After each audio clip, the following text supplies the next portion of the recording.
حدیث قدسی ہے کہ جب میں اپنے کسی بندے کے بدن یا اس کے مال یا اس کی اولاد کی طرف کوئی سختی بھیجوں پھر وہ صبر جمیل کے ساتھ اس کا استقبال کرے تو قیامت کے دن مجھے اس سے حیا آئے گی کہ میں اس کے لیے میزان قائم کروں یا اس کا نامہ اعمال کھولوں۔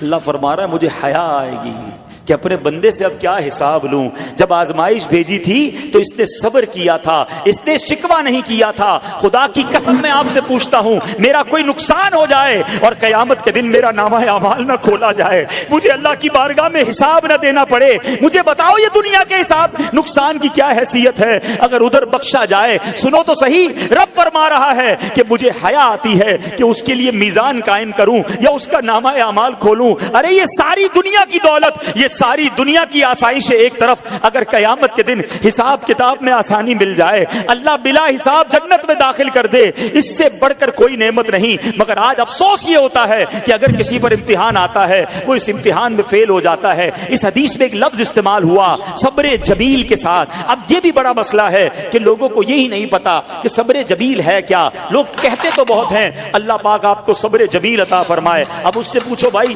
صبر جمیل کی تعریف کیا ہے تو پھر تعریف نہیں پتا ہوتی۔ یہ کسی جمیل بھائی کا صبر نہیں ہے کہ جس کو صبر جمیل کہا جاتا ہے۔